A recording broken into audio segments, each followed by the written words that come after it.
Hit him with the intro, Raphael.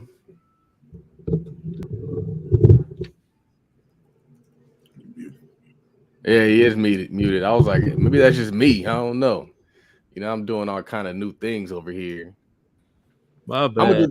Let me do the intro. Let me do Tweet Talk episode 135. Yeah. Welcome to Tweet Talk. My name is Charles Oaksby, here with my co-host, Mr. Ralph Milley. Welcome to Tweet Talk, where we discuss black wealth and we break down these tweets. What's going on, Raphael? Man, ain't nothing, man. Be chilling here on a Sunday morning, working, making that content, get ready to share some good stuff with the world. What's going on in Talk Capital world? Nothing real exciting. I can't really say anything like, oh yeah, this is cool and it's happening. I might be flying to Detroit tonight though. You wanna know why? Because these fools, they just take forever to do anything. He sent me some pictures of the house and they're still mudding it. I was there 2 weeks ago. They was mudding it. 9 to 5 landlord who's our guest. How long does it take to mud a house? 2,000 square feet. Man. Couple days, not a couple weeks. And they think I'm crazy. If I get mad, I'm crazy. I'm not going to get mad. I'm going to just show up and I'm going to paint the house myself. I know how to paint. I know how to put floors down. I'm going to go there from Monday to Thursday. Monday to Thursday, I'll get that house painted and get the floor done. I guarantee it. I've done it before. Say myself $10,000. They slow and they be charging the most. Anyway, that's what's going on in the world of Tweet Talk. Is I'm trying to get this house to the finish line, and these folks are not cooperating. They be doing multiple stuff. It's just real unprofessional, real ghetto stuff, man. Like you can be working a job and then going to another job. Like there's a reason why your job had you at the job. The reason why your job has you at the job, right? You can imagine if you walked into your office and you was like, "Oh yeah, I'm here to work," but wait, let me go to my other job real quick. That's how these contractors do your work. They be at the other job. You call them trying to get status updates like, "Oh yeah, I'm over here working on this roof. I hired you to do this over here. Finish that first." So that's where I'm at, man. These folks crazy. But other than that, I got a chance to go to the Charger game last night. It was good to be back in the stadium. We didn't win, but it was just cool to be in the environment. It's always a cool experience. Ain't nothing cheap in California, and I'm sick of it. I'm so tired of the expensiveness, man. It was $80 to park yesterday. That just $80 to park. That makes no sense. And so what was cool is when I was there, I saw this little scooter lockup, and I got a scooter. And there's all these places in Inglewood that you can park for free that are safe. And I'm like, a lot of people park and walk. So next time I go to a game, which is going to be 2 weeks from now, opening game against the Raiders, which is actually going to be perfect because my friends, they're going to be going to the game too, and they're going to be tailgating. So I'm going to just take my scooter to their RV and just be scootering in and save myself $100. The most expensive, the most money I paid to park at a Charger game, I paid $200 last year. It wasn't a Charger game. It was the 49ers versus the Rams NFC Championship game. $200 to park. Not anymore. I got a scooter. Save myself $1. So that's what's going on in my life. Be sure to follow us, folks, on Twitter at Tweet Talk Pod. That's POD. Follow my man Charles on Twitter at Real Todd Billion. Follow myself, Raphael, on Twitter at Work Money Life. Follow us on Instagram at Tweet Talk Podcast and Todd.Capital. And today we got a guest. Tramaine, introduce yourself and let them know who you are, brother. What's going on, man? I'm Tramaine, aka the 925 Landlord 414. I'm an accountant by day. I currently own 8 rental units between me and my lady, which consists of 2 triplexes and a duplex. And I recently went back to my 9 to 5 because the entrepreneur thing wasn't working out and I didn't give myself enough time. But we can get into all of that. And I also have a course out called 9 to 5 Landlording, where I teach those processes and procedures I use to be a landlord while working 9 to 5. I thought about going back to my job last night. I was driving through LA and I was like, I miss LA, man. I don't get to go to LA that much anymore. I was like, I miss my job a little bit. I haven't really right, come to the man. conclusion of whether I'm going back or not. I don't know if I want to go back. But it'd be boring out here. That's why I golf so much. But I don't know. We're gonna talk about it. Welcome to the show, good brother, long time listener, Sure. first time caller. That's what they say when you go on those radio shows. Man, Right. this is really cool. He was telling us the history of the Tweet Talk podcast back in the day before we bought when we were working on the mobile barbershop that turned out to be a disaster. And then what else? Leaving the job, all that cool stuff. I'll be trying to be for the culture. I'm always for the culture. I just keep getting. I think it's my fault. Actually, it's always your fault. It's my fault because I got to be less optimistic and more shrewd in my decision making. And a lot of times I try to give folks the benefit of the doubt because a lot of times we don't get the benefit of the doubt. But some folks don't deserve the benefit of the doubt. Some folks just deserve the doubt. You're doubted until proven undoubtful. Some folks don't deserve the benefit because if you give them the benefit of the doubt, you're going to be carrying the burden of said doubt. And I don't want to carry your burdens. I got to carry my own dang burdens, and I got to still, work through what I've already worked through. To be out here carrying y'all, not anymore. You get better at doing business the longer that you do business. A lot of times we think like, oh, business owner, boom, great business owner. No, there is a timeline. You got to take time. I was thinking about this today. I don't mean to cut you off and let you get back, but I was thinking about this today. I was thinking about how the contract that I'm in with this painter might not have a clause that allows me to get out of that contract for any reason. And I was like, I need to start writing down terms that I need to have in every single contract. I need to have I can terminate the contract for any reason clause. I need to have that they need to get the contract. They need to get this done in a timely fashion, or it will be either terminated or money will be deducted from the amount that they're going to be paid. I need to get all that stuff. I also need to make sure that I'm reading all the terms because they'll throw some stuff in there that they were supposed to throw in there. And then now you guys are operating on two different planes. And so you become better at doing business by doing business. A lot of folks they expect to be this astute business person before they get into business, not realizing like we're going to figure it out. Another thing I was going to say is the next options course. Two things. I am going to just continue to double down on options. That just needs to be where I stay, firstly. And then second, my next option course is going to be fire. But what's crazy is a lot of people will judge you off your first product. We don't give folks the grace to evolve. And so the next options course, I'm already thinking it through. I'm already mapping it out, outlining, using my book of reference. And it's like, okay, the first course, it did okay. But the next evolution is going to be fire. And I had to take some time to sit down and figure out what it's going to look like and outline it and do it better. That's business. But what I'm realizing is most folks don't understand that. And so you still got to do business how business is done, even if folks from the outside don't understand that that's how business gets done. They're criticizing you on iteration 1. You're like, cool, all right, be critical. Boom, iteration 2. They're gonna continue to criticize. Tyler Perry's new movies, the production quality was nothing compared to his original ones or the films or the plays. It all evolves. We all grow. It's just a part of the process. I had to get that off my chest. Yeah,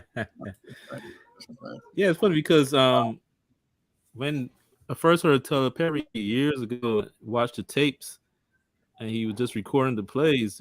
There's no way we could see that he was going to get to where he is now. Couldn't imagine. I mean, it didn't pop in my head like, oh, this guy's going to be huge. I thought he was already big already. They know he's going to be a billionaire, buying out a whole patch of land and creating his own movie studio, massive studio lots and all that kind of stuff. Billionaire, you ain't going to see that happening.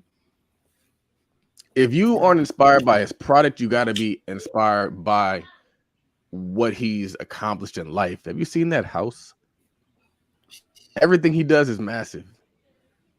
The studio, massively impressive. The house, massively impressive. He don't really show his car collection, but apparently the dude has whips. I believe it. For sure. Brother. Sure. So this is your first time on the Tweet Talk podcast, man. We want the show to be catered around you because you have been listening to this show. I want you to kind of tell the listeners why this show has helped you, if not hurt you, because we convinced you to quit your job, and that was a mistake. I apologize. So listen to the show at your own risk. But No, the show really it helped me a lot because I feel like, a lot of times, with music, albums represent a place of time where somebody was at in their life, right? Like, so, you can go back to Jay-Z first album, Reasonable. You hear that's where Jay-Z was at. Well, similar to podcast, it's the same thing. Like, I feel like in episodes 1 through 10, Ty was kind of just starting out, just starting to get a little bit of options money. He got the mobile barbershop. The dude lying to him. He kind of getting the gauge for him, but he like, I'm gonna benefit of the doubt, right? And then episodes like 20 through 40, it's like, okay, nah, he playing. So we about to do this. We not even playing no more. I'm getting a little bit more money. I don't know how I feel about this job, fam. I just made $1,000 in a day. That's crazy. So as I'm hearing this, I'm just like, damn, like, he working a job, a respectable job too. A lot of times people don't talk about that. People talk about quitting the job, but they don't talk about what they did. Like, bro, in certain I was fields, on the golf you in, course. Hold on. I was on the golf course and I was talking to some dudes, and they asked me what I did, and I told them that like pretty much I live off my dividends, and they were like, "Oh, cool, okay." I was like, "Well, before that, I was doing this." It was like, "Oh, shoot." I was like, "I forgot I was actually that dude before I became that dude." that's The a fact. dudeness, it transcends generations of my career. Anyway, That's a fact. But like more importantly, like you was actually in a respectable career that you actually have to go to school for and learn that few people don't talk about. And it's like, dang, this guy's a lawyer. If he's getting money outside of work enough for him to be the lead that, why can't I do that being an accountant? So it started to kind of go off in my head as far as the ideas it gave me to get into. So ultimately, I was doing tax returns for somebody. Um, I got to their Schedule E, and they made like around $200,000. And when I seen that, a light bulb went out. I'm like, whoa, because all these properties was in the inner city of Milwaukee. So this is places I drove by. Meanwhile, he lived in the suburbs.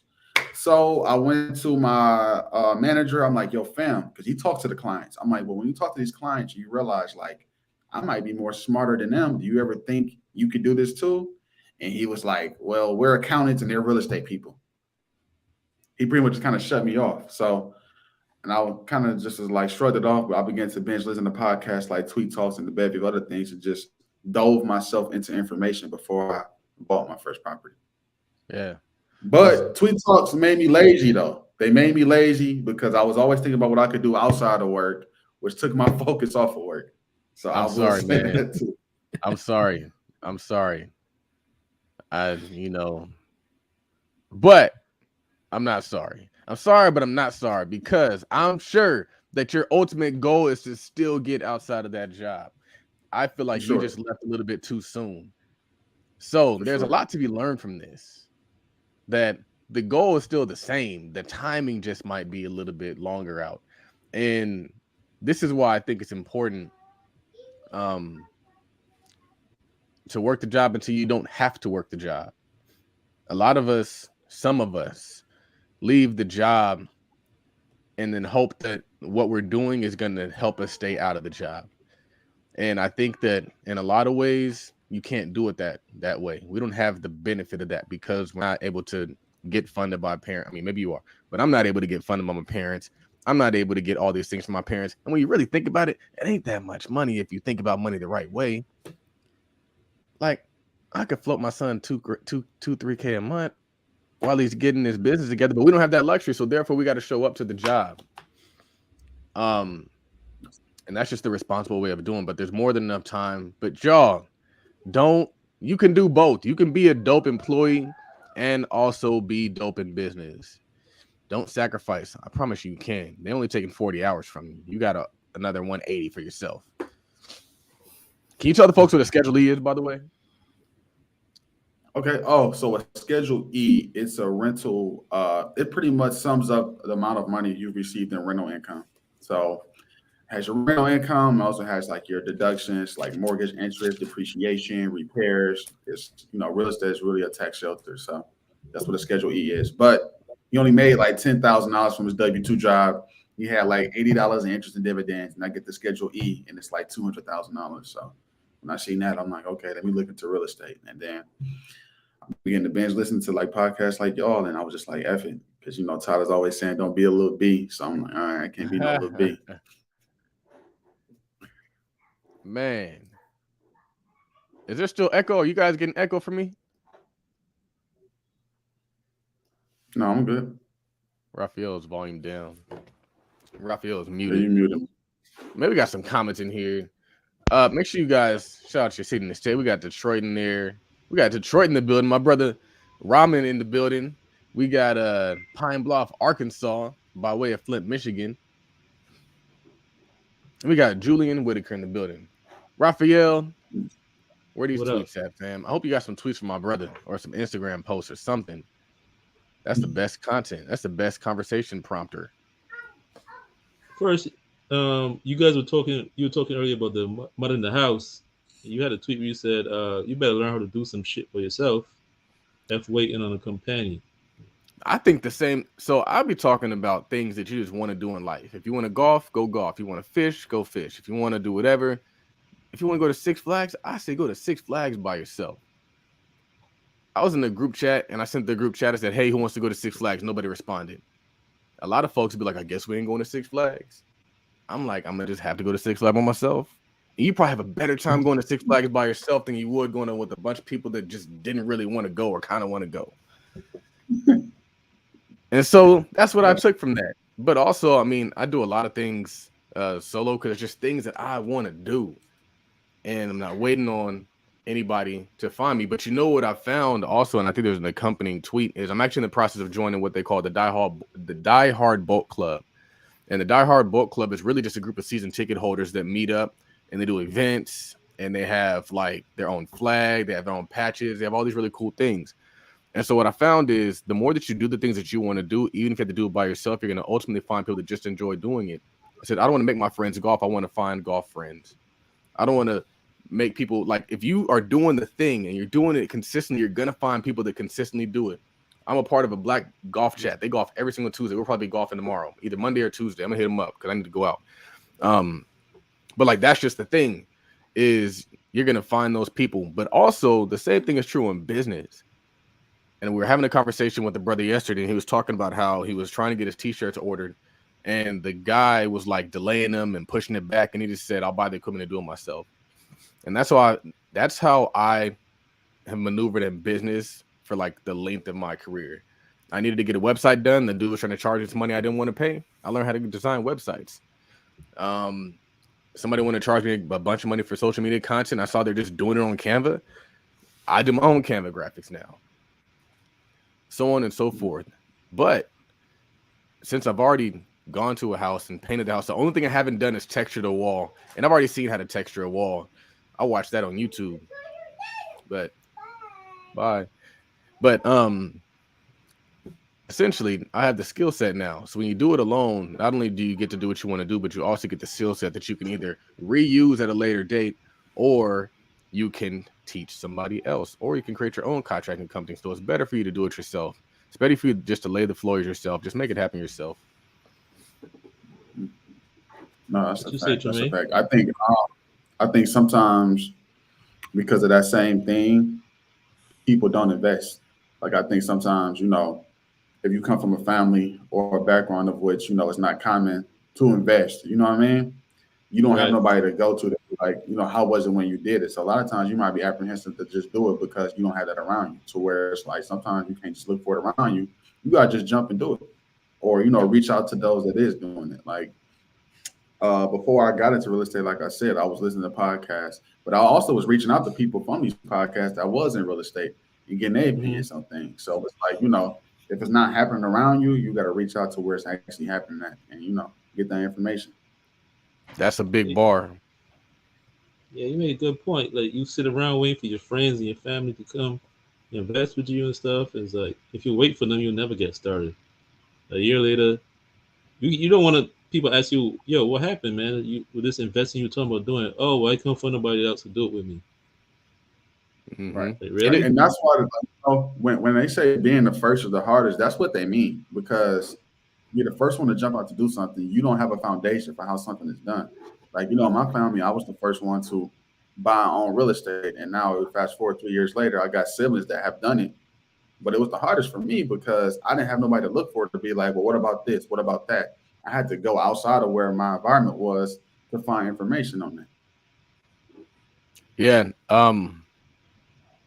I would add to that it's no resentment or ill will towards anybody. There's just things that I want to do. So if you don't want to do them, that's fine. But I'm not gonna not do them because you don't want to do them. It's what I want to do. It's gonna make me happy. Your happiness is by you not doing it. A lot of people's happiness is by them just staying where they are and being comfortable and being content, and that's okay. That's just not how I drive my happiness. I drive my happiness by accomplishing things. Another thing that I'm learning in my class is there's like this certain so stress, if you have too much stress, can break you. But if you have not enough stress, then you can become complacent and start to atrophy. And so a lot of us seek a certain level of success or a certain level of stress, whatever that might be, 100 points, 200 points, 300 points. And so we add things on our plate so that we can have a reason to do something. We can have a reason to be motivated. We can have a reason to be inspired. And so some people, their stress tolerance might be lower than yours. And so they can't handle doing things like that. And so you just got to move past it. But again, I want to make sure that it's emphasized that there is no ill will. Like, I got love for you, but I'm going to be at this game in VIP, making friends at the tailgate. And I'm going to have tailgate friends. Right. It's interesting because I saw Kevin Hart. He said that having money by yourself is boring. And it is. It really is, because there's a lot of things that like you can do that other folks can't do. And the only way that they can do it is if you pay for them. And sometimes you do, sometimes you don't. But like it can be boring. And I think that sometimes like people kind of isolate you because they can be a little bit intimidated. And so it's just an interesting experience to get to that point because we all aspire towards it. But like we don't ever talk about like the negative effects of being in that space, how you can kind of be on an island, how you can kind of be lonely a lot. You can't really relate to a lot of people. A lot of people don't relate to you. Or a lot of people just kind of distance themselves from you. So that's just an interesting experience. I don't think it's talked about enough. No, it's not. It's not.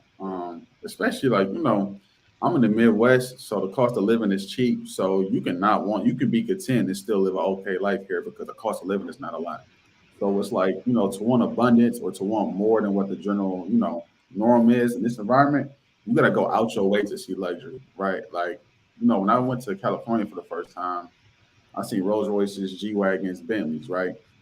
Multiple. I couldn't tell you who was in what car, but it's like coming from where I come from. If you have that car, you're the guy with that Bentley, the one. So a lot of times, when you want more, you gotta go outside of your environment. And you gotta be cool with being uncomfortable with going outside of your environment because you're not gonna always feel right, but it's still what needs to be done. If that makes sense.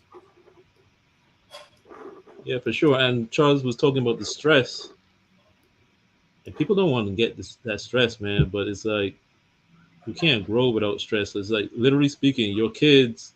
They talk about growing pains. That's a real thing. Like the body is put under a lot of stress. Growing these bones to go from 1 foot tall or 1 foot long to like 6 feet tall. That's not easy, man. And that's just like life, man. Like to grow, you're gonna get stressed, man. You're gonna be stressed. And Yeah. it was a thing that said that hospitals busy time is the holidays, and that's usually the most stressed out time most people are in. So it's like you're going to endure stress. It's just, are you going to accept the stress that you're going to have to endure? But it's, think about it for holidays. I mean, like you said, for hospitals, that's their busy time, which means that's the most people they have come in, and like a big majority of that is because of stress, the stress they Yeah. have to do or provide. Stress is crazy. I would say two things that I think it's interesting that you say that is like I don't think that I'm seeking stress as much as I'm seeking growth. So me getting the properties and the flips done causes growth. I'm not stressing just for the sake of stress. We're stressing because there's growth attached to it. So I like that analogy. Um, and the other thing I was going to say is that one thing we have to understand about stress is there's certain things that cause stress, both good and bad, that we don't even realize are things. So for example, in the class I'm taking, we have like a stress test that you take. And on that stress test, there's like 30 items. And there'll be items that you didn't really think were like stressful or like as stressful as as you would think they are because they're kind of invisible. So, for example, it's like you have a family member who's sick. That's gonna add stress to your life. Like if you got like a traffic ticket, that's gonna add stress. If you've got like if you're drinking or you have a drinking problem, that's gonna add stress. If you started a new job, if you're commuting to your job, if you have a baby that's under 3 years old, like all those things are stress, and then you just like add up the total score to see where your stress level is. And so each item is assigned a point value.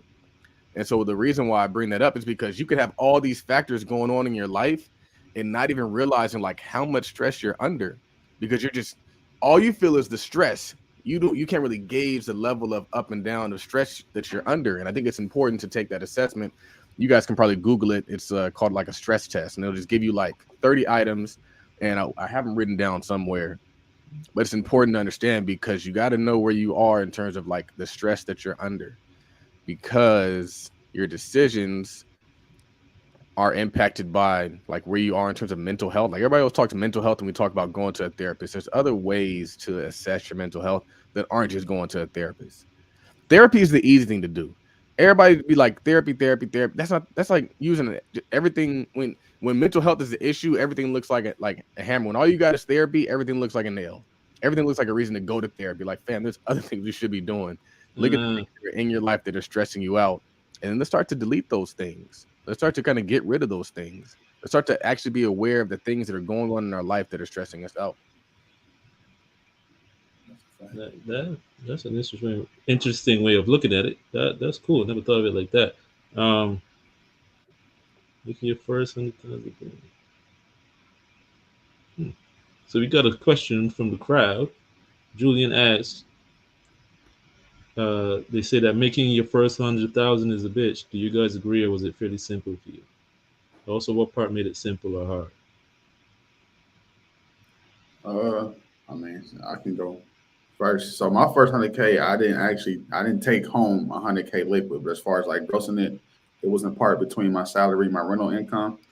Um, it was a bitch just because I had a vacant units that I had to fill, so I developed processes and procedures and screening, and this tenant didn't work out, or I can't have them move in. It was a couple last minute cancels because I just didn't feel it right. But once I got the tenant in there and a good quality tenant in there, now it's easier because they on 3 different months which they lease in. So they lease in, they move out. Okay, I'll fix that unit up, get somebody else in there. And then 4 months later, if downstairs tenant lease runs out and they move out, I'll get somebody else in there. So it's not like all at the same time. So I would definitely say that first 100K was definitely a bitch. But once Yeah, you get, okay. I feel like that's true because in the beginning you were trying to figure out how to get the 100K. You're trying to figure out how to make this system work, right? And then once you figured out how to make it work, now you just got to repeat that system. And so I would say that making the first is the hardest is because you don't know how to do it. It's just the uncertainty and quote the ignorance of not knowing how to get to that point. And so like for me, absolutely, you could spend 5 years trying to make that first 100K in business, but then you can spend 5 days making the second 100K. Why? Because you figured out how to make the 100K. And once you learn how to make 100K, you can make as many as you want, as long as the economic climate exists that way. So, like, I would say for me, absolutely, Tide Capital was 4 or 5 years old, and we were just chunking it out, maybe like 3 years old, chunking it out, trying to do the things that we saw other people doing, and then we landed on the thing that worked, and then we leaned on that thing.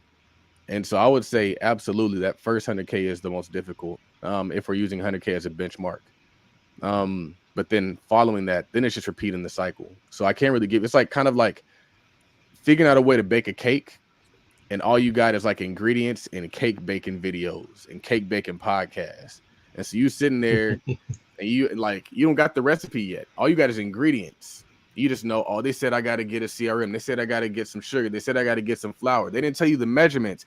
So you put it in there, put it in the oven, waiting 30 minutes, come out is gross.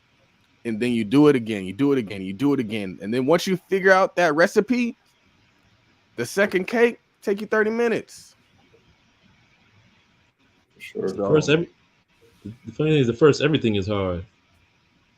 Really, mentally too. Like first, you gotta decide that you're worthy to make the 100K. Like, and it's possible. First, everything is hard, man. Then once you hit it, you got proof of concept. You don't have to struggle every day saying like, can I do this? Can I do this? You already did it. You already know it. Now you got the confidence, and you can just move forward. And the thing is, along the way, you're building separate skills. Like on the way, you learn how to sell, you learn how to lead people, you learn how to hire and fire, you learn how to train people. You add in stacking those skills up that you may not even notice. You're just doing it. And like, you get in more ingredients, and you learn the recipe, like Charles was saying. And then from there, it's like now you got the formula, and everybody has their own formula too. Like you get formulas and recipes from other people, but you tweak it, you get your own formula, and then you're good to go. Yeah, but even the tweaking process can take time. Right. It's like it's not like, oh, I learned this, I tweaked it a little bit, boom. Sometimes the tweaking process is like I tweaked it, that didn't work. Let me tweak it again. Let me tweak it again. Let me tweak it again. And so the moral of the story is push through and persevere, and know that once you crack that code, the code has been cracked, and now you get to stack. Now it's stacking 100Ks on top. He knows exactly what he needs to do. It's that simple. I know exactly what I need to do what I need to do, as long as the economic environment is good. And the same thing is true with the stock market. The same thing is true with the stock market. Once you figure out how to make money in the stock market, you can repeat it over and over and over and over again. My method works over and over and over and over and over again. The only stock that my method didn't work with was Meta. I don't know why Meta is not correcting upward, but it's going to eventually happen. Yeah. And along the way, you start you build the skills to where that once you hit that target, you know the patterns now. You can recognize the patterns like almost instantly that you couldn't see before because you had to go through it. Now, Tramaine, Big facts. you had a post on Instagram. I guess you were talking about you mentioned the Schedule E earlier. So I guess you had a post talking about the Schedule E and explaining what it is, and somebody left you a comment hating, like saying like, so you're telling me that these landlords are already making all this money off the tenants, and then they get these tax breaks too. So and then they're not even using the money to fix the properties. They said this shit should be illegal. You remember what I'm talking about, Tremaine? Yeah, I remember that vividly. One thing I took from that post is when it comes to things that people don't like, they'll take an outlier experience and run that across why it shouldn't happen, right? Like, if somebody like, McDonald's, for example, if you go to a restaurant and you get bad food one time, if they a franchise, you can be like, no, I don't eat there because I experienced this at this one restaurant. I think it's the same thing with what he's saying as far as landlording. Like he might have probably dealt with the slumlord one time or maybe multiple times, but because of that, he's generalizing that across every landlord that he thinks or hears about, which is probably why he said that. But that's that point. And two, that's not really the case because, when there's a $4,000 expense because your HVAC needs to be replaced, the tenant's not paying that. When there's a plumbing issue in the middle of the winter and the pipes freeze, the tenant's not paying that. When there's an electrical problem with the wire in and it's causing the power to go out, the tenant's not paying that. So it's like for the same reward we get on the back end as far as these tax deductions, we're taking on the risk. Yeah. I'm shifting my business model from rental properties to seller financed lease to purchase. And the reason why is I think that one of the reasons why contractors take advantage of flippers is because they have the knowledge of what flippers are doing. And so like, bro, like it never fails. They always know what I'm selling the property for. And they base their estimate off of what I'm selling the property for, not based off of the true value of their labor. So every contractor, they know what that house is worth. They're like, oh, $300,000. And so what I'm finding is now tenants are starting to kind of be hip to the game. And they realize that there's somebody who is essentially getting cash flow off of their back and getting equity off of their back. And so they're maneuvering in a way to kind of F the landlord. I don't like it. It's just what I've been experiencing. And then I look at like wealthier communities, and you don't see a lot of tenants in wealthier communities. And so my thinking is, as the culture progresses, maybe we should aspire to be more like home builders or home sellers than landlords, so that we can kind of let these people have some ownership and equity in what they might not be able to get if they're going through conventional systems. It's just what I'm thinking, because I've just had a lot of really negative experience with the tenants lately. They'll leave the house trash. They'll play the game where they'll have an expensive maintenance request right when the rent's due. They'll pay rent late. They'll withhold rent. It's just been a headache. And I think that a lot of it, just like, I mean, with the contractors, it's like they just want a piece of the pie. They want to have a piece of the pie. It's interesting because in America, a lot of folks are like very anti-socialism. But I think there's a lot of communities that do practice socialism. And socialism is essentially where the wealth is shared amongst all the people. And so countries like China, I think Russia, I think Russia's communist, and they might be communist as well. I think that they kind of have like the same concept, but that's why I always look at like people who are from like China and they're so wealthy, but they don't look like actual bosses. They look like they just got money from the government, and they probably did. They got a bunch of money from the government. That's my theory. And so I'm thinking that we got to do the same thing for our people, man. Like we should be building wealth as a community to be shared amongst each other. Sounds crazy, but I think that you can't maneuver in America like a white person maneuvers in America. And I had this thought like last night, and it sounds real crazy, but they do different things different ways. So they might be cutthroat, they might be whatever, but we can maneuver like that. We got to maneuver a little bit different. We got to maneuver like immigrants, and immigrants don't maneuver like that. Immigrants have a lot of cooperatism. I know a lot of like Nigerian dudes that I went to college with. They all own homes. And they were smart about buying their homes because they all bought fixer-uppers. But not only that, they got help from their family. You go down Nigerian wedding, they just throwing money at them. They just throw money at them.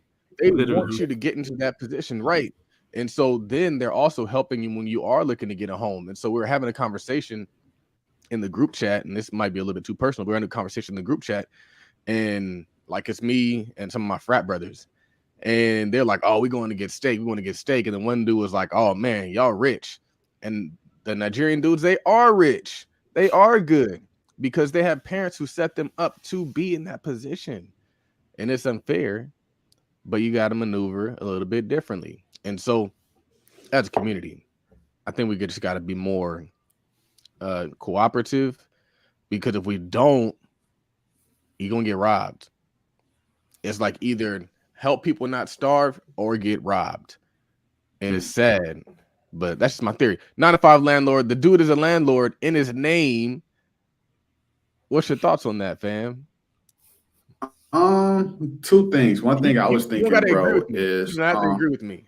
Oh no, I know, I don't. But I'm gonna just explain to you why. I think you should have a liaison in between what you're doing in Detroit, and you got some connections up there, bro. I don't know why you wouldn't hit one of the people up and be like, "Yo, fam, I'll pay you this much a month. All I need you to do is on these days, give me a video walkthrough on what's going on." Because I feel like if your contractors know somebody will show up and is gonna show up, they're gonna be more accountable. That's one. Yeah. Two, what I would recommend you doing is join some Detroit real estate groups. Because for me, how I found my people is I go in these groups that's in my area and I search what I'm looking for. And when I search what I'm looking for, I'm able to see threads of different conversations about the same subject. So let's say I type in plumber, right? I'll see 50 different conversations, and it's good or bad. Sometimes people be saying, hey, don't use him, fam, he's a snake. Other times they'll be saying, yo, this is a great person. And whoever I get to see the most, that's good. Okay, I hit them up. That's what I'm going with. So that has allowed me to hedge my risk as far as like bad contractors. But I would definitely say if you put a middleman between what you was doing, as far as like boots on the ground, I don't think you would be flying out on like a day like today. You could just use that to pay somebody to just do your little walkthrough. Hit the Monopoly Bros up. That's a good point. Monopoly Bros too rich, man. They don't want to be doing no petty stuff like that. But they be in the area. They do be in the area. Monopoly Bros, if y'all watching this, man, I could use some help. And they're like qualified to do this stuff too. Yeah. They're gonna walk through and be like, bro, this is wrong. What are you doing? Getting on their head. And Monopoly Bros, man. Let's get a partnership. Y'all already got a partnership. So with them. That's what I'm saying. Like that, you can't be like, I'm gonna give you $100. You gotta bring him in on the deal. Yeah, I mean, but it would be worth it for you as far as convenience, because now you know that you got boots on the ground. It's not, I got to book a flight tonight to fly to left. It's like, no, the price I'm going to use on that flight, I'm going to just pay that to the bros, and they're going to make sure the business right. And if something going wrong, they probably got contacts that can do the same work. Right. 9 to 5 landlord. I hear you, man. I've had boots on the ground, and they've done all right. But I need to get some new boots. I need to get some new boots. New boots on the ground. I want to touch on real quick what you were saying. Maybe black folks should transition out of being landlords and be more like home sellers and whatever else you said. It's interesting. I always say, like, we gotta like leave room for other people. Like, we start in on a certain level, master that, and move on to the next level and leave room for somebody else to come in and take our spot. As far as like the home selling and stuff, is like another thing I think is black folks, some of us need to think beyond just working with our people. Like, a lot of us want to, we want to provide good housing for our people and working with our people. That's cool. That's what we should do. But we also got to think bigger and be like, yeah, I'm going to that side of town and I'm getting real estate over there. And I'll be a landlord over there. They don't see people like me, but I don't care. That's a fact. That's honestly my goal with this North End house. The house next door to the house I'm developing, it's in the North End. It's right next to Wayne State, and there's like white family. There's like white family on one side, and there's like a bunch of white travel nurses. I was like, you know what? I want some white travel nurse tenants. They don't gotta be white. They get to be travel nurses. I just want higher quality tenants. Can I get higher quality tenants? I'll do that. I'll get some higher. I'll do that. And I guess a lot of black real estate developers, especially when they started like a couple years back, the whole reason you got into Detroit is because the returns were better. Like, people like Hood Estates and By the Hood, were pounding that drum like, listen, the returns in the hood are better than anywhere else. So a lot of people rushed into it. And I'm not saying it's a negative thing, but you don't have to stay there. You don't have to stay there. No, now, Tramaine, so you telling the story, you want an accountant, you're looking at this Schedule C, and you're seeing the money that these landlords are making and the tax breaks. You go to your coworker. It was a coworker, right? Manager, yeah. Okay, so you go to the manager and say, we should be doing this. He says, bump that. So what did you do? Like, what was your first step? How did you get into it? Well, like I said, I just started listening to podcasts. Like, every day, like when I say listen to podcasts, I don't mean like one time a day. I mean, if I'm working 8 hours, that's 6 different podcasts. So y'all, Black Wealth Renaissance, Bigger Pockets, just a bevy, Real Estate Rookie. It was just a bevy, Earn Your Leisure. Like, so every day was something new that was dropping. I would listen. So, and I would hear different people's stories. Okay, he got to the game, he did this. Oh, okay, this is where he messed up at. And it's like after 6-7 months of that, I kind of had a feel for how I was going to start. But to go deeper, I'm a manager on commercial real estate. So he told me that as in the basis to say to get back to work, but he owned real estate. He owned real estate on the side. I ended up hearing that later. And I'm just like, damn, that's why you gotta go with your own gut and just go dive into it, man. But I could have let that stop me and been like, oh, well, maybe he's right because he's a manager. And it's like the whole time he owned real estate too. Wow. So what was the first deal you did? Okay, so later on that year, so this is 2019 January when I got the bug, and then later on that year in October, a realtor that worked with somebody in my family hit me up and was like, "Hey, there's a 3-family that is off market. I know the seller. If you can come in and look at it." I looked at it; it was fully occupied. The numbers worked. I did 5% conventional, so I had to live in one of the units. So I ended up buying it, and then once I got set to the offer, I got what's called an inspection.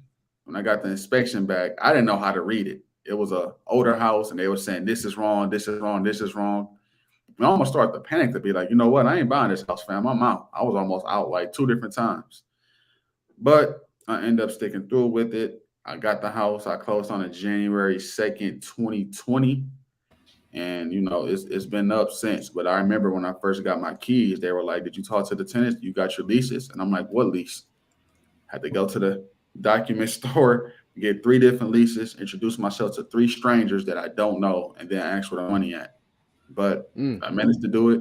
And then, once I got that money, I'm like, damn, this is like the easiest money I've ever made in my life. So I've been addicted since. Hold on. So you bought a 3-family fully occupied, so you didn't house hack it. No, okay. So let me just go further into it. So I had to figure out. So my lease at my apartment was running out in March. So I had to March. I closed January. So I had to March to figure out what unit was I going to live in. So the second month, it was a 2-2-1, 2-bedroom downstairs, 2-bedroom above, 1-bedroom above that. I got it for 170. So I ended up the second month, the tenant downstairs, the highest paying tenant, she didn't pay, and she didn't answer. So I went on my break, knocking on her door, like, well, what's going on, fam? She's like, I'm moving out. She's like, tomorrow. I'm like, but in my lease, it said, you got to give me 30 days. She's like, family emergency. Where you want me to leave the key? And I'm just like, you can leave with the lady upstairs. So I'm driving back to work like, oh, shit, I got to figure this out. So once she got out, I literally did everything one at a time. Like, oh, okay, well, we need paint. Okay, paint. Let's go to the store and buy some paint. Because, all right, we got to get this garbage cleaned out. Okay, let me call the junk man. And then as we fixing up, I'm like, yo, that's a nice unit, fam. So we ended up moving into there. My mortgage was $1,250, and the 2 units above was paying $1,300. So I was like living house free. That's dope. Like that's dope. How much were you paying the rent before you moved into that place? $950. And so then, was this an FHA loan? Conventional 5%. So it was 5%. So I put down $8,500. So living rent free, what did that do for you? Oh, it did a lot. Now, one thing that I do recommend is stacking those rents, because I was so paranoid of what could go wrong because I never actually had a home. So I would pay the mortgage out of pocket and I would stack those rents. So I stacked that for about the first year. So I had about like 8,000 to 10,000, but I just sat there as just like an emergency fund in case anything went wrong. I like it. That's cool. Now, Charles, you were talking about, moving on, home seller, developer, all this kind of stuff. You had a tweet where you said the bank has unlimited resources. If they won't lend you money, why should I? Yes. And when you get money, you need to move like a bank. From now on, if folks want money, we pulling credit reports, we calling references, we doing all that stuff, as you should. Because one thing, when people think you got it, then they think that you're their solution to their problems. And you got to be shrewd with what you do for other people. I was on the podcast yesterday and the guy said, yes is expensive. Telling you yes is expensive. And you know what's interesting about some people, man, is it takes a lot of time to make $10,000. And folks just expect you just to give it to them. Like, oh, that's it, $10,000? Like, no, you know how hard it was to make that much. If it was easy to just have $10,000 liquid, they'd all have it. It is very difficult to have 5 figures liquid, Raphael. Most folks are working, grinding, shaving, sacrificing, penny pinching. And they just like, just give me 10. You got it, fam. And so you got to move like a bank, man. And you got to be okay with saying no to people. Like, you got to be okay with saying no to people and maintaining your peace. If somebody's mad with you over some money, you probably shouldn't have had them in your circle in the first place, because your value is not the money that you can give to somebody. Your value is just who you are as a human being, that relationship, not what you can buy, do, or give to somebody. In my opinion, I just think that like people are invaluable. Relationships are invaluable. Relationships are massively more value than any money somebody can give you. We cut people off over bucks all the time. Huge mistake. He said relationships are how you get the money. So you want to cut off a relationship over $1 when the relationship could get you multiple dollars? It just doesn't make any sense. So that's just a principle that I operate off of. I don't expect other people to operate off of that principle. That's just what I do. But yeah, I was had that thought when I was driving. I was like, you know what? That's a smarter way to do it. You need to really check people's resources, because I put out this this TikTok, and it was talking about how like there's this Drewski clip, and it's like, as long as I get it back, as long as I get it back. And so I recreated that one, and I was like, when people ask you for $10,000, but they never had $1,000 saved, I was like, how am I gonna get it back? You ain't even giving it to yourself. How you gonna give it to me? So, yeah. What do you say, Tramaine? Yeah. I mean, that's kind of how you got to play it. I think sometimes when you have survivor's remorse, you can operate like you got survivor's remorse, meaning you give everybody that's like, your complexion or your background a break. And it's like, you ain't had that break when you came up. Not saying that like you gotta have it 3 times, they gotta have it equally as hard, but it's like sometimes people don't need breaks so they can really realize if that's what they want to do or not. Like if a break is causing you to do or not do something, you probably shouldn't be doing it. But I think a lot of times when you go through a lot to get to where you at, the whole thing is make it easier, make it easier, make it easier. And it's like sometimes we try to make it too easy for people where it's like they gonna quit anyway. It's just it's whatever problem they're gonna run into is gonna cause them to stop. So it's like I don't know if making it easier for everybody is the solution to really get in there, because you gotta want it. You gotta want to go through those problems to really do it anyways. It's funny because sometimes I assume that people who haven't gotten a break were grinding as hard as we were. And a lot of them weren't. I knew I just needed boom, and I'd be there. And I could never get boom. And so sometimes I'm like, let me just give that to them, not knowing that they watch TV all damn day, or they aren't willing to go to work and go to school at the same time. They aren't willing to work a job and then work another job and then work another job. They aren't spending their free time studying and learning and growing and listening to podcasts. And so it's just interesting because it's like a lot of us are like, we're still missing that piece, but some of us aren't even trying to the point of that piece. And so that's what you have to identify. And I think that's what I do identify to a certain extent, at least more so now than I was doing before, where I can see like, bro, even if I do help you, you might fumble it, because obviously you're not even doing what you got with what you have. You're doing what you could with what you have, at least. For sure. That last episode was fire. I listened to it. I was like, that was a good episode. I think what helps is the microphone. Y'all gotta make sure, let me know if the microphone's not working when it isn't. It makes it a more pleasant experience. Real soothing. All good. So, Tramaine, how were you able to? What's your course on? What's the name of the course? Am I muted? Oh, he's frozen. Folks, be sure to join the Millionaire family with us at moneyteamtc.com. Back to Patreon. Get exclusive episodes from Charles, myself, and Michelle Welch. It's for all the fans of both the Millionaire Talk Show and Tweet Talk. You get private sessions with people like Tramaine that come in and speak on certain topics that we just can't put on YouTube like that in the public. Join us, moneyteamtc.com. These episodes be running long. Whenever we have a guest, it's like a long episode. Hit him with another tweet. Right. So man, that looks way better. Oh, dang it. That looks way better, man. What is this? The iPhone? Yep. What was the other one? The laptop? Yep, MacBook. Those MacBook cameras be kind of mid.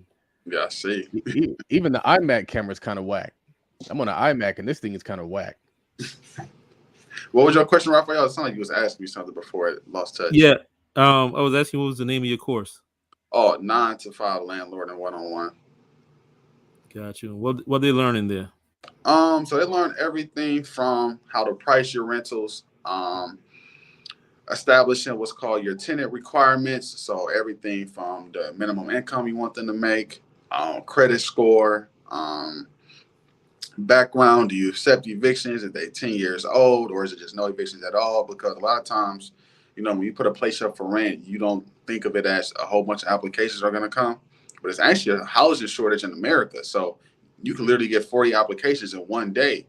And it's like, how do you go through all those applications that kind of weed out who you want? You got to have these requirements. So I'll talk about things like that, things to watch out for, and just things I do so that way I don't have to be present at my properties whenever there's problems. Like, I put a lockbox on all of my properties with a key to get inside of each unit. So if a tenant has a problem and they go to work and they're gonna be gone all day, I'll just call the specialist that's fixing it, like the electrician or the plumber, give him key access. He goes to fix it. I don't have to leave my job. I'll talk about things like getting the PO box, or Cash App or Venmo if you're gonna collect rent. We're not pulling up for rent. That's like the dumbest thing you can do on earth to me.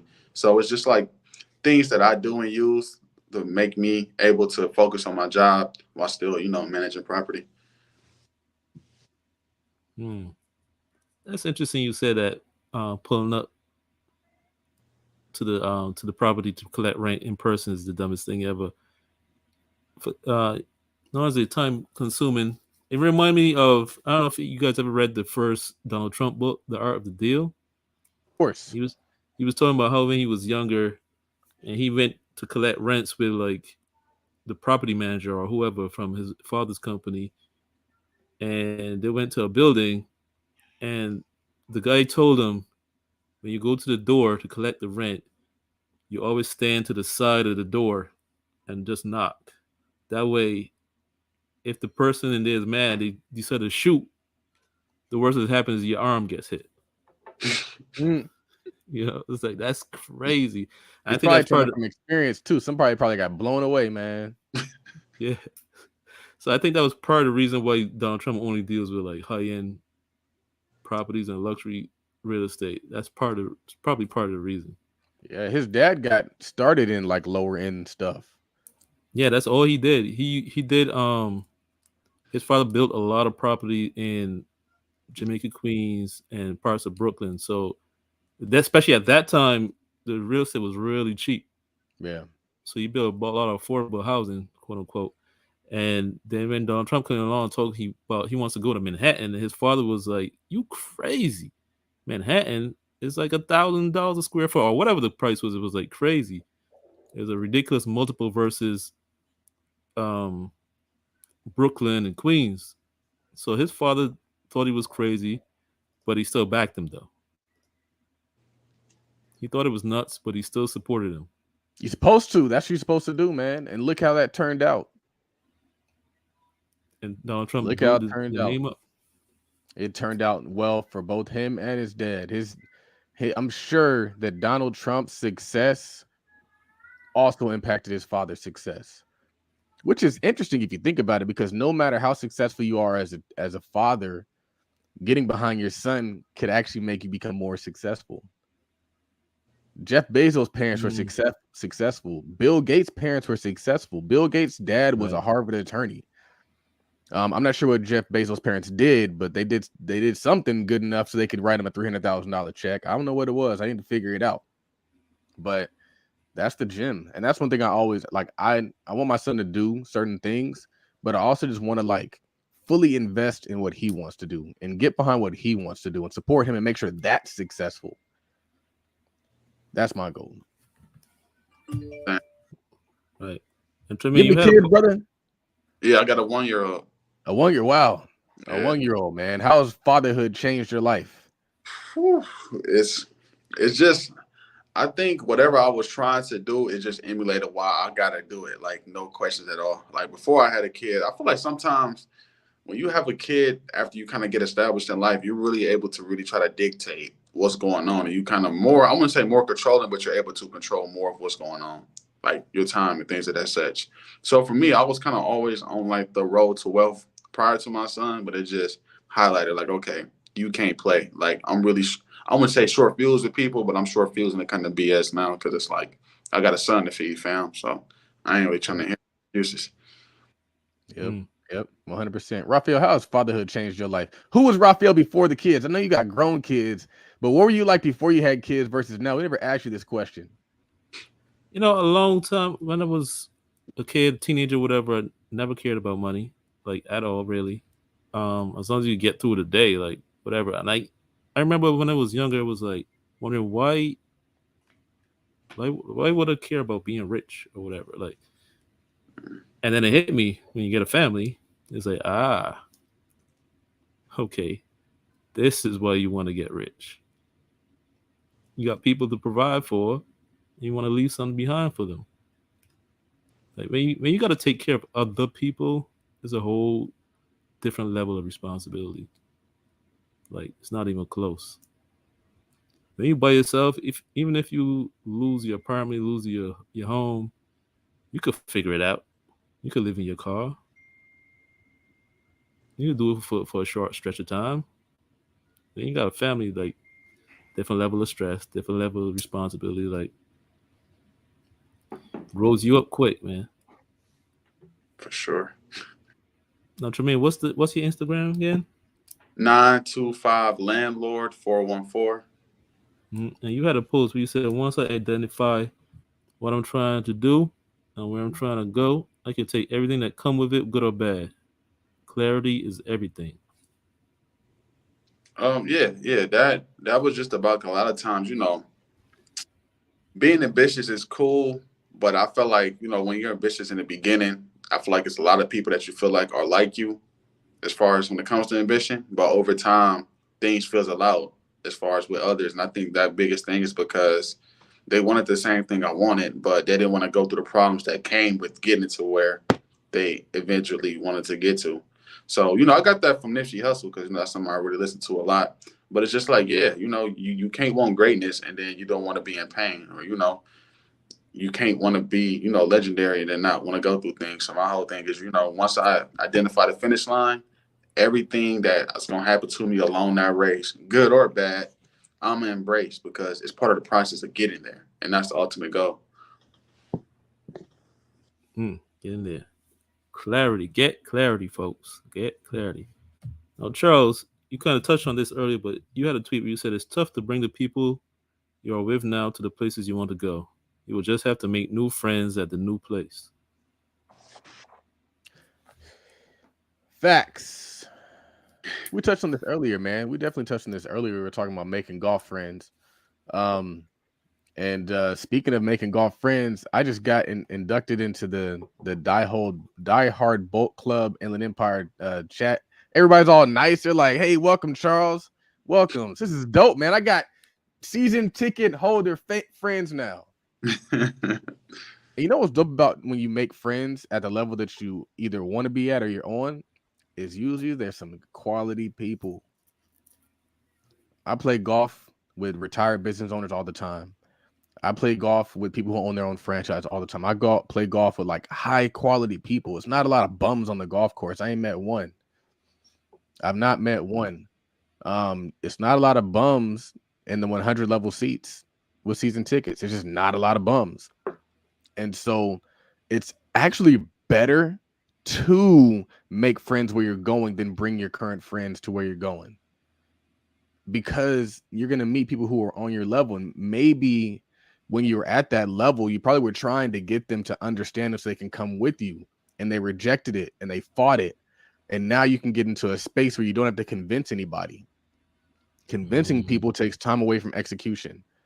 And you can't make no money if you ain't executing. So therefore, I need to get away from people who want to debate me and want to like question me and second guess me. Man, it is so annoying. I always be wondering, like people always be second guessing me all the time. And I don't get it. I don't second guess them, but they love second guessing me. And like, so multiple instances happen when we were at like just different places. I'm not going to use specific examples because I don't want to make anybody mad at me. But like, I just noticed like I'll do something and folks will be like, "Oh, don't do that. Oh, don't do that. Do this, do this, do this, do this, do this." I'm like, bro, like I'm 35. I got this, man. I got this. And I don't know why people be second guessing my decision making. I don't know why. But basically all I'll say is that, man, I'm gonna meet some dope friends in my new club. And I was worried because when I was sending the application, it's like, oh, what are your social media handles? And I was like, oh, they're going to see all the crazy stuff I'll be talking about on Twitter. But, you know, in the midst of some of my crazy is a lot of positivity and uplift. So I might, and even like, and this is something for people to kind of understand is even the things that I said that you might interpret as negative aren't actually negative. I want them to go to a positive place. And so people that see me getting on the internet talking about, or actually like battling against this whole idea that we were seeing about like people and what they're expecting from like marriage or relationships. And they might think I'm taking something from them instead of giving something to them. We live in a society where things have evolved, but folks don't want to evolve. They'd be like, oh, I know that things have evolved, but I'm a traditionalist. Like, but we don't live in a traditional world. We live in a modern world. So maybe you want to do some modern ass shit. That's like folks out there like, I know the microwaves exist, but I'm going to still not use a microwave. Like, no, we use microwaves now. No, we use Netflix. You don't got to only watch channel 3. You don't only got to like, they over there, like HDMI exists and they still trying to use coax cable. I'm a traditionalist. All right, fam. You might want to bring it up to HDMI times so you can thrive in this space as opposed to just being coax and then wondering why your picture's all fuzzy. Just saying. So, but that's all with love. I want us to be in a place where we can understand that you're not losing anything by working with a man. If anything, you're gonna gain. If you look at the strong couples on the internet, it's two folks getting it. It's not just whatever their fantasy is. And that's why, like, the married women, they get it. You don't ever see no married women in that nonsense. It's always the single and optimistic. It's always those type. And I've called them out. I was like, why don't you guys get in this conversation and let these girls know like what the real of it is? And they're just like, I don't know. They just don't feel comfortable because I feel like they get attacked or they just feel like it wouldn't be received well. But you don't have to hear them talk. All you got to do is watch. All you got to do is watch. The folks who are winning, you see it. Yeah. They're really good together. Yep. She's a lawyer. They got dope stuff going. You got like Petway Estates. You got like Hood Estates. You got Black Business Click. Black Business Click. And we should have the Hartrimony here next week. She hustles harder. He don't like when I say this. I won't say she hustles harder. She hustles as hard. They both be grinding. Before she went on maternity leave, she still had all her part-time jobs, even though they got like $1 million company. He retired from the workforce, and she still has not only her high income paying job, but she had her part-time job still. A real boss. Hopefully, she will join the episode next week too. I'm not we sure. Need to dig in her thought process a lot more. I'm curious how she thinks. Not yeah. I think she has Caribbean background though. I think so. I think she might be Jamaican. I know they're both from New York. Both from New York, and now they started a podcast. And Tramaine, you got a podcast too, right? Yep. So, one thing that I noticed, I listen to a lot of podcasts, not this one, but a lot of other ones, is, you know, if somebody, let's for instance, they had a job, but then they like real estate. When they tell the story, it's like, I had a job, I started in real estate, and now I'm retired. And nobody really shared that journey of what was it like juggling the two in a lot of podcasts I was listening to. So, along with Zena, shout out to my co-host Zena at Zena Dixon Inc.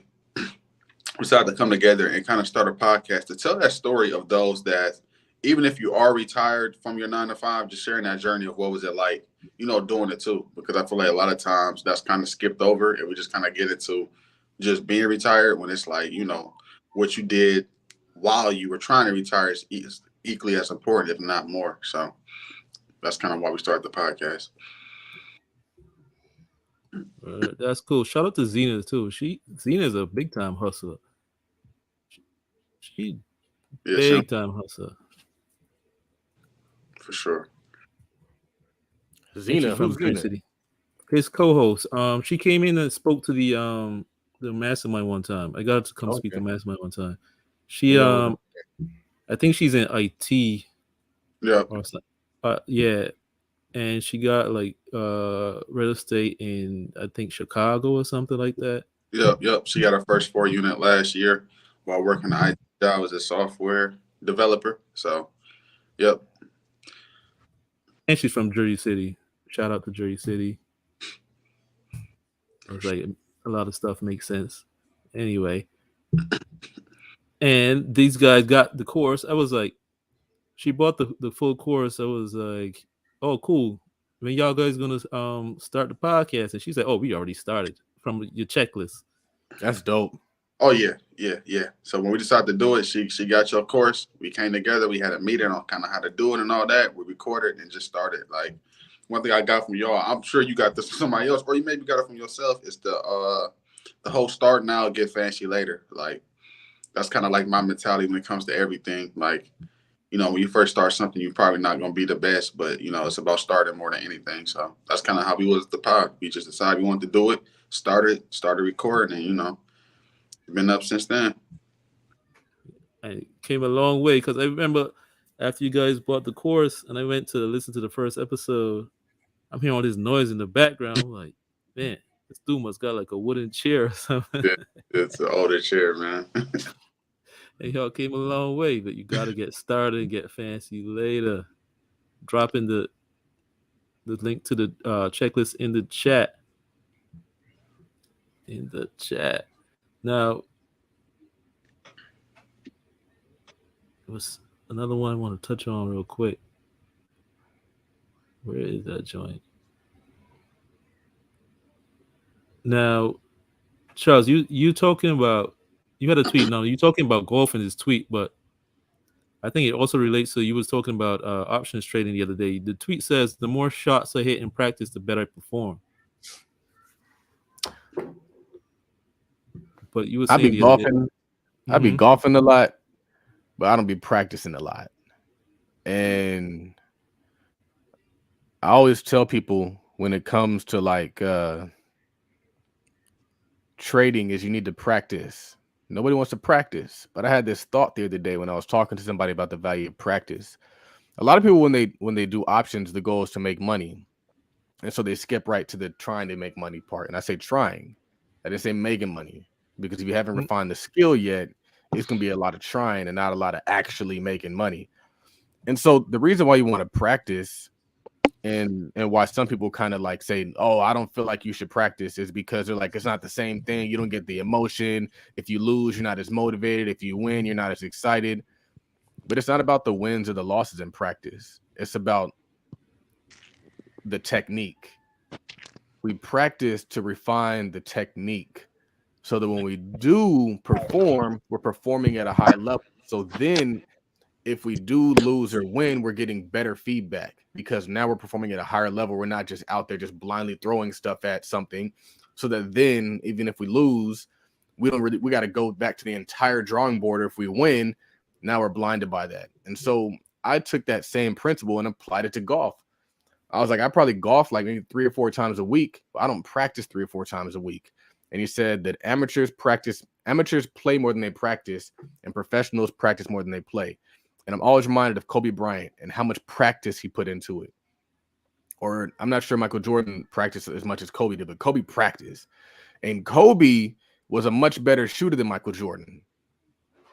He wasn't nearly as, like, I would say, Jordan-esque. He had a lot of Jordan qualities about him, but Kobe was a great shooter. Like, there is a point in Kobe's career where he does not miss. Why? Because he practiced. LeBron is not a great shooter. And I don't care what y'all tell me. He sucks at shooting. He's never been a great shooter. And when the shot does go in, it's ugly. Every time LeBron's shot goes in, it'd be hitting off the back of the rim. Like, bruh, like, it ain't even a good looking shot. He'd be happy it made in. He'd be banking 3-pointers and stuff. I don't think he practices that. I think LeBron leans on skill. I was listening to a really good interview, and this guy was talking about how role players create stars, and stars create busts, because a lot of times stars can't even explain to you how they did it. It was God-given. Shaq was just born that way. LeBron was born that way. LeBron's son, if he was as big as LeBron, he would be as good as LeBron. But he's really not that great. He's not that. He's just average. I watched a game with LeBron's son, and you could tell who had talent, and you could tell who was LeBron's son. LeBron's son, they didn't let him take the last shot. He was out there, probably because LeBron be donating a bunch of money to the school. But like, there's a kid on that team. I don't know who he was, but he was hooping. I was very impressed with that kid. You could just tell talent, confidence. He had it. I bring it up because, like, real skill set comes through practice. And I mean, a lot of us can have talent, and this is why I like to celebrate the business owners as opposed to like the athletes and the entertainers, because some folks are just gifted, and if you aren't gifted, then you have to just accept that success is not for you. But I don't like that. I like the idea that there's somebody who is not gifted, is average, but can still rise to the top. And so I studied those people. Those are the folks that I want to figure out how they did it. I'm looking up to the people who, like, yeah, Rick Ross is entrepreneur. Yeah, all these folks are entrepreneurs. DJ Khaled, but they're more of a brand than they are like somebody who had to figure some stuff out. And none of us are DJ Khaled. None of us are LeBron James. So we got to figure out the non-LeBron James how to get to $1 billion. And so I'm going to look at that. And a lot of times that comes through practice, that comes through hitting those shots, that comes through showing up and putting all that effort in outside of the actual practice of doing things. It's kind of like a lot of real estate investors don't want to analyze deals that aren't the deal that they're buying. And so they buy bad deals. But what they tell you is you should analyze like 100 deals just for the sake of analyzing them. And most folks will never do that. They're just buying bad deals. We're talking practice.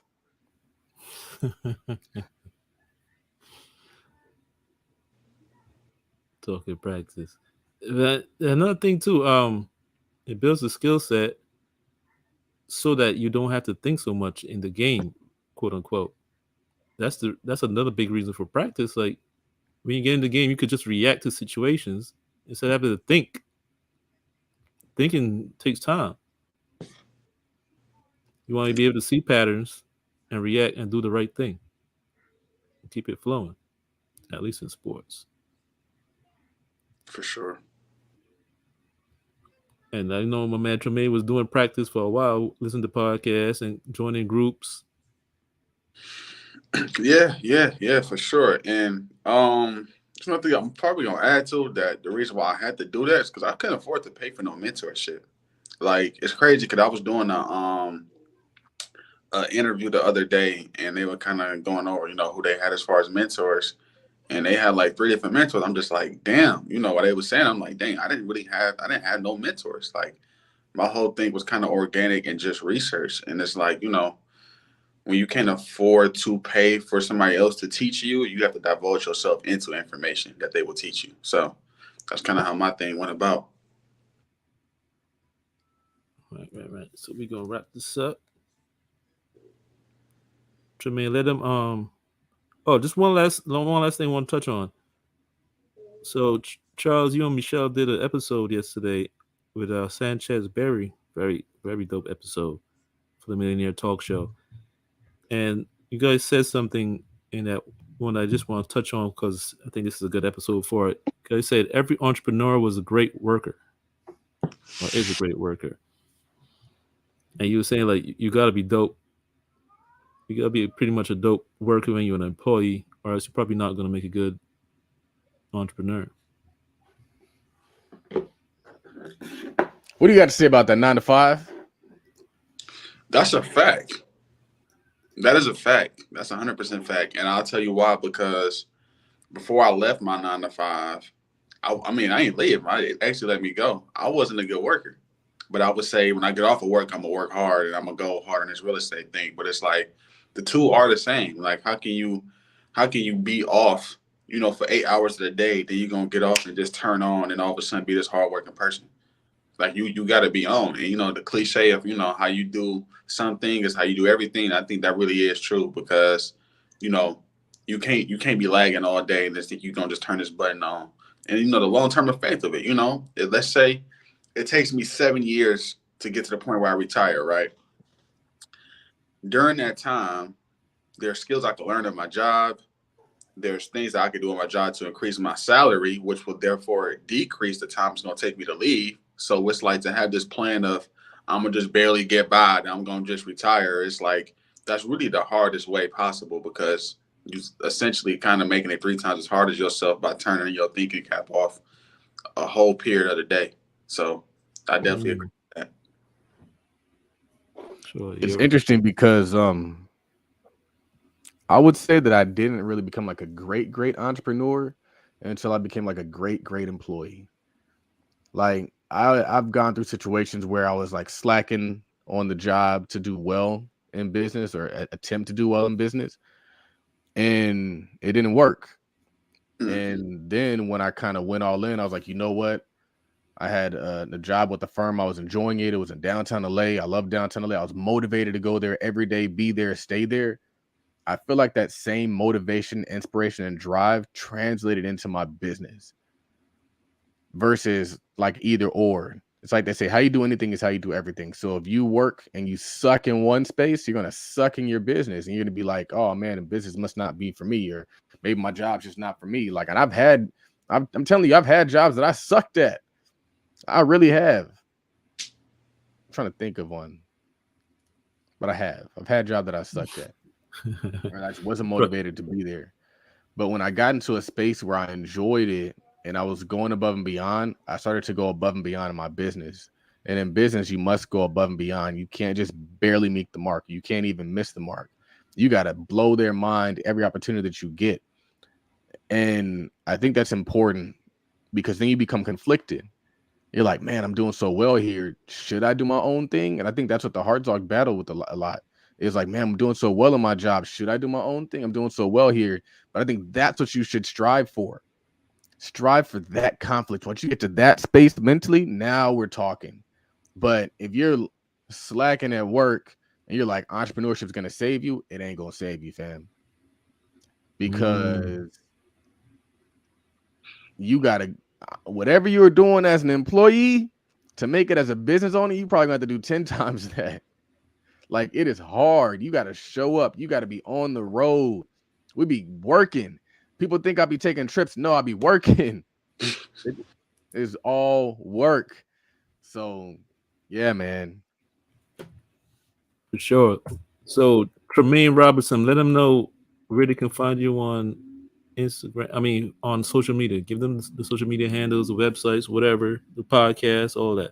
Okay. You can find me at 925 Landlord 414. You can follow my podcast at official 925 CEO podcast. And hit me up, DM me if you got any questions about real estate and landlording. That's actually what I do. I have a course called 925 Landlording where I teach others how to be a landlord while working a demanding 9 to 5. Because before you're this full-time entrepreneur, you're probably going to be juggling the two. His job is demanding, man. Being an accountant is hard work. It is. I want you to be free, man. So I'm kind of like disappointed that you didn't reach out before you went back, because I think that like we got to help each other stay out, or we got to help each other get out, or we got to help each other do both. But we should all be helping each other. So whatever that looks like, let's make it happen. I'm glad we got on this podcast. I'm glad we got a chance to talk, which we've talked before, which is kind of cool. So I didn't have too much questions to ask about your background, because I already know your background. We've had multiple Instagram lives. You guys should go check those out. But I think you're doing a dope thing. Like, you did what was right for you. F what the internet thinks. F what you might think Tweet Talk might think. Man, well, Tweet Talk supports you and whatever you got going on. So if you think that's what's best for you, we support it, man. Appreciate it, bro. And that's kind of why my Instagram name is what it is, because one thing I see that's kind of often taught down is like having a job, one, and then tools. Whenever people talk about real estate, they never talk about landlording. And those are two essential things you're going to probably have to do before you be this big full-time entrepreneur if you want to be into real estate. So I'm going to just embody what's not popular, because what's not popular today will be popular tomorrow. So yeah, for sure, I appreciate you and Raphael for having me on here. I'm going to listen to this episode, just like listen to the rest of them. And, let me know if there's anything y'all need me to do in the future, man. I'm here. Yeah, for sure. Raphael, why do people think I hate jobs, man? Because you say you hate jobs. I'm from Harlem, man. What do you expect? And I think here's another problem is that you do like justify it sometimes, but most of the times you just say F these jobs, but you do say explain why.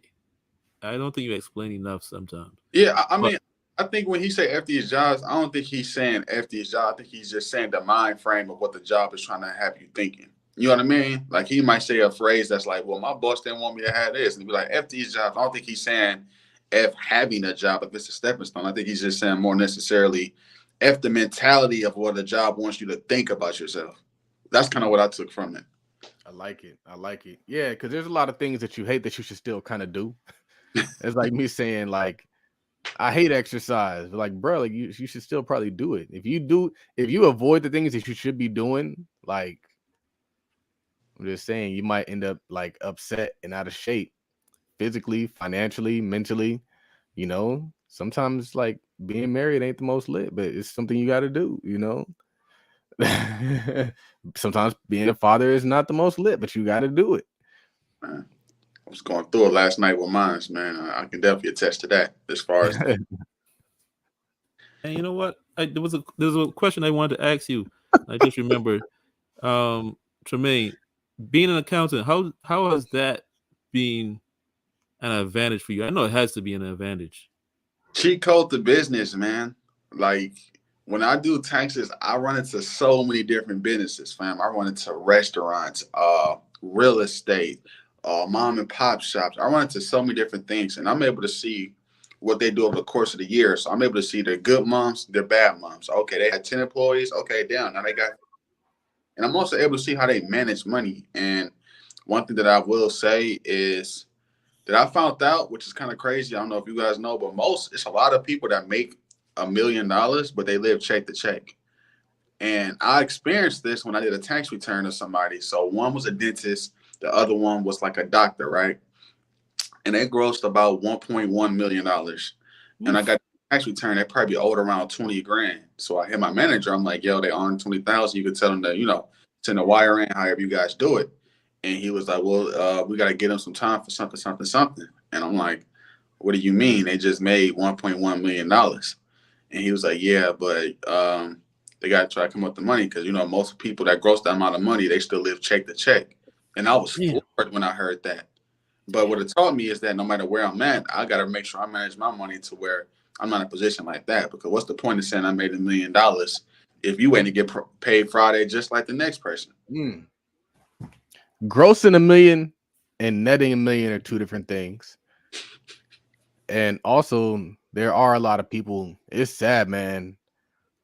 What's your take on all these people who are like writing off all their income, so that they could save money on taxes? Let me get into that. Okay, so if you are a business that's at a point where you're cool with not growing, and 9 out of 10 growing consists of financing things, getting lending from banks to open up more locations, something to do with financing something for the future.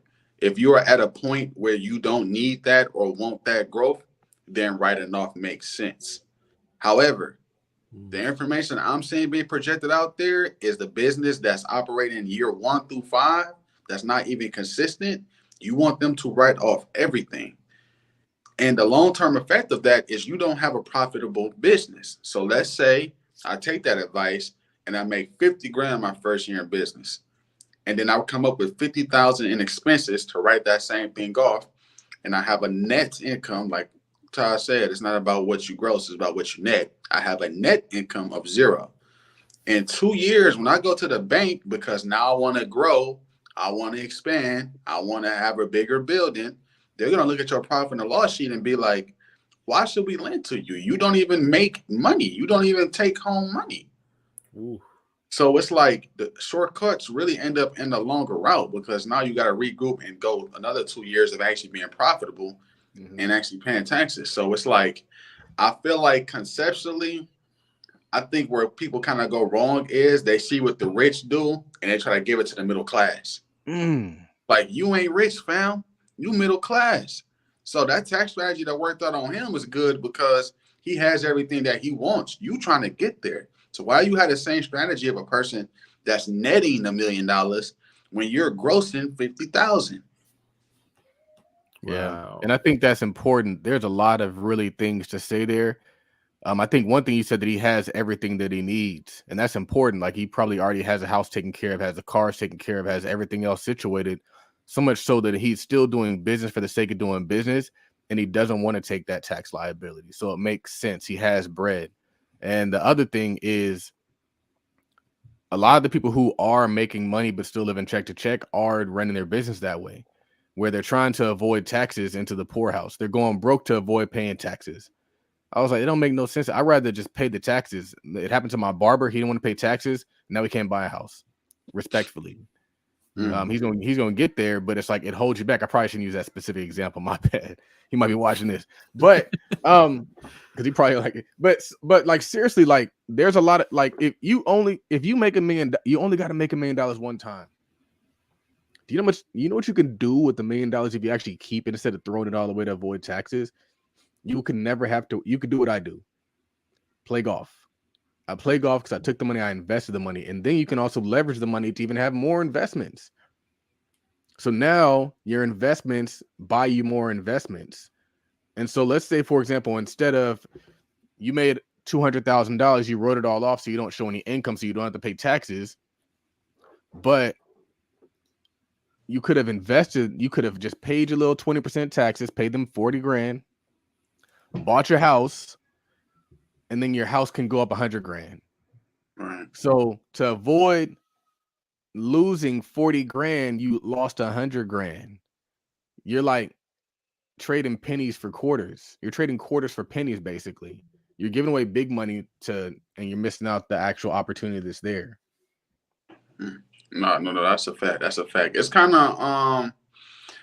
of weird being an accountant and just seeing information on social media, because if you imply, say, accurate information, you kind of a hater. And then it's like if you just let people keep going through with what people saying, then you just let people be misguided. So if somebody asks me personally, I'll answer the question. But it's like it's a lot of bad information out there long term as far as the cause and benefit of it. That's cool. When I spot stuff that looks stupid, I be like, that's stupid. I can't tell you why it's stupid. I just know it's stupid. Like, people try to convince me to get the PPP loan. I was like, why would I get a PPP loan? I don't need a PPP loan. Like, I don't got no employees. I don't have anything that I really need. My business isn't suffering due to COVID.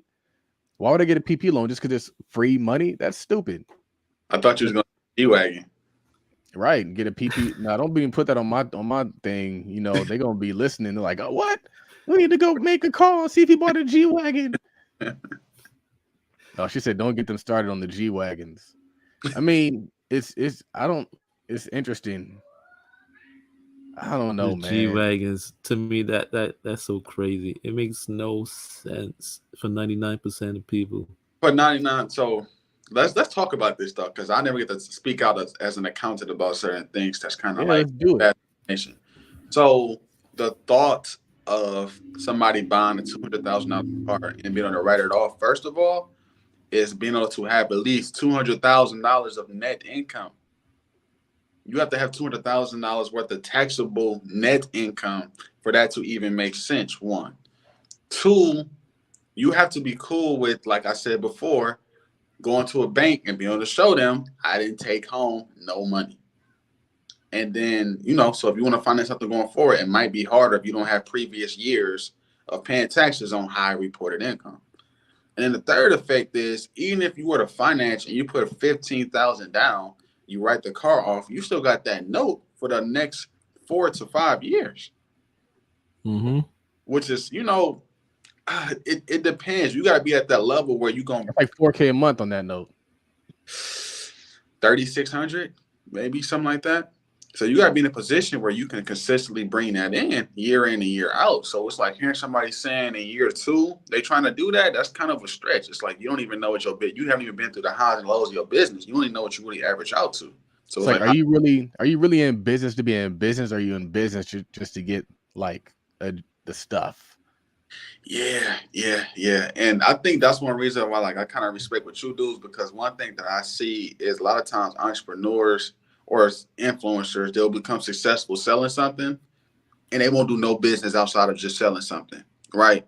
So a lot of times somebody might buy one building in real estate, they sell a course on real estate, that makes them all the money, and they stop buying real estate. And it's like, are you a business person or are you just somebody that just sells things? Because it's a difference. And it's like, for you, you've always been into different ventures, no matter what it was that you were selling. You never let that be the one thing that you do and only do. I think a problem too is the people that I don't love the game. I love the hustle. people that don't really know what they're talking about. Like these new people getting into the business is like, can you explain to people what writing something off really is? Because people seem to think that writing something off means you get it for free. Yeah, that's exactly what they think. That's the problem. They think you mean get it for free when it's really, and you can correct me since you're an actual accountant, but writing something off means you spend $1, you're giving $1 to the dealership so you don't have to give 25 cents to the IRS. Yeah, that's pretty that's pretty much what it is. So it's like, let's say for instance you got a business, you got 20,000 in income, 10,000 in expenses. They're saying go out and go spend some more money. So that way when you report that same money to IRS, you pay them less. But it's like the long-term benefit of paying the IRS compared to a dealership is probably gonna be way more IRS because when you go in for financing, banks love to see a profitable company that reports their income because you look more lendable. It's more presentable. So you'll probably be able to easier go get multiple loans or financing improvements for different things as opposed to just, oh, well, Ben's know me. I done bought 3 cars from there. So they ain't gonna help you finance that building, though. And like you gotta say, we said like a $200,000 car.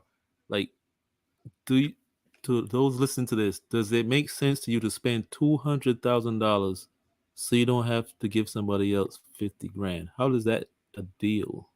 And you still have to give them $200,000. So it's like Plus interest. you getting out of Plus interest, and it's depreciating in value. right. So and let's just say the best case scenario, the G Wagon appreciates, because sometimes they do. Let's just say the anomaly happens and it appreciates. You still have to give them $200,000. So you literally alleviate not giving the IRS, let's say 40 or 50,000, to go give somebody else 5 times more than that. And then not only that, you go broke in the process. I didn't want to go broke to avoid paying taxes. That just didn't make sense to me. The name was Todd Millionaire. It was not Todd G Wagon. You know. Plus, another thing, I wanted the money more than I wanted the whips. So with every that discovering this quote unquote play, and then they spreading it all over IG, and all these people that brand new and don't know any better and following this silly advice, run into the dealership to try to get these G Wagons, the price went up. And Donnie Wiggins said, or it was somebody said, I don't think it was Donnie Wiggins. Somebody said that's actually the car I want. But then I go to the dealership. I think it was Donnie Wiggins, and she went to the dealership, but the price was way higher than it was before. And she's like, "I'm not going to spend that money on this car." Hey, y'all. So the price went up because y'all drove up the price. Don't pay these inflated prices for this nonsense. I was at the golf courses the other day, and I had on this watch, the Submariner, and the guy at the front, he was like, "Oh, it's a nice sub," and he was talking about how he just went and got like a strap for his Panerai. He was like, "Yeah, I'm just waiting for like the bottom to fall out of the Rolex market." And I was like, "Yeah, I'm pretty sure it's going to happen." He was like, "It already is happening." And it is, because you had these like the thing is don't just look at what the price is, look at why the price is what the price is.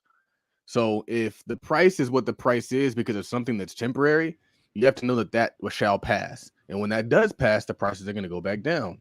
So therefore, I'm not chasing it at the top. I'm not buying a whatever Rolex at $80,000 just because there's scarcity in the market. No, at one point in time, the market will loosen up and prices will be back normal. But you have some people who are just like, "Oh, I got to buy it now. I got to buy it now." And now, not only did you get your G Wagon, you're probably going to be upside down in that joint as more become available and the price comes down, because prices are coming down. They got to come down. Hey Todd, question I have for you. So I listened to a podcast of yours, a Tweet Talk one, of course, and in it you said a lot of these influencers that you guys be seeing, I know in real life, a lot of them are struggling, as in they're going on vacation, they're showing you to sell a course on a credit card. They're doing this and that to show you, but it's on a credit card and they out of debt. So question for you, one, how did that change like your opinion as far as like, you know, marketing and just being able to tell who's doing what? And two, did that change as far as who you affiliate yourself with just because, you know, your name is everything when it comes to I don't know. I don't remember saying that, but I'm sure it's true. I don't know. I don't have an answer for that. Because the way Instagram is set up these days, you don't really see a lot of people. So it's like a lot of influencers. I don't even really see their pages anymore. I go on Instagram, I scroll my personal stories. I post something and I'll be out. I don't really scroll the timeline, especially how they have it set up now where it's all reels. So I couldn't even tell you. I couldn't even tell you. The only thing that I have noticed is I've noticed that people who made a lot of money and then spent it to like get write-offs are still having to work right now. And that's sad. It's sad for you to have made a bunch of money and you still got to show up every day hoping somebody buys your stuff or hoping somebody wants to work with you. Like, that's crazy to me. what's the point? And I think that's where, and one of the points I was going to make is we need the community to have more of the educated folks doing the talking and less of the folks who got a little bit of knowledge from some source, whatever it might be, doing the talking. You understand this stuff inside and out. You understand it thoroughly. You understand the business credit. You understand the taxes. You understand tax planning.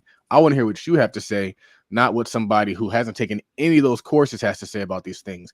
I want to hear what Charles has to say about whether or not there's a recession coming, about whether or not we should be looking into these stocks, about those different things, because you're going to sound crazy in the moment when you're telling folks that, like, hey, that might not be the stock to buy. That might not be what you should be doing with your money once you make it. That might not be boom, boom, boom, because it's not fun, it's not fast, it's not easy. And a lot of stuff that the uneducated folks, and I say that respectfully, are saying is fun, fast, and easy. Whereas you have somebody else who's like, man, buy this stock, hold it for 6 months, and I think it'll correct back to its current value. Don't write off all your money on taxes. Keep it this way, because over the long term, you're going to be good.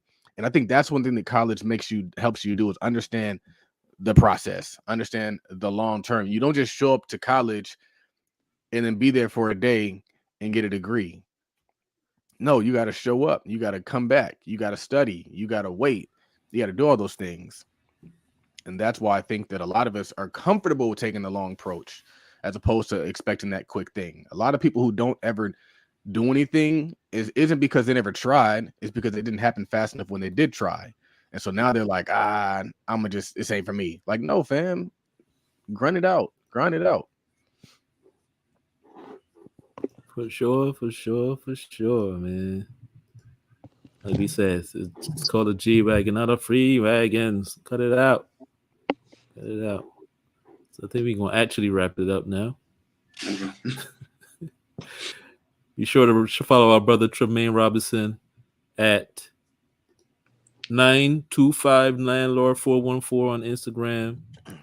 Follow us on Instagram at Tweet Talk Podcast, and follow Charles on Instagram at Todd Billion, and the parent company at Todd.capital. Follow us on Twitter at Tweet Talk POD. That's Tweet Talk Pod.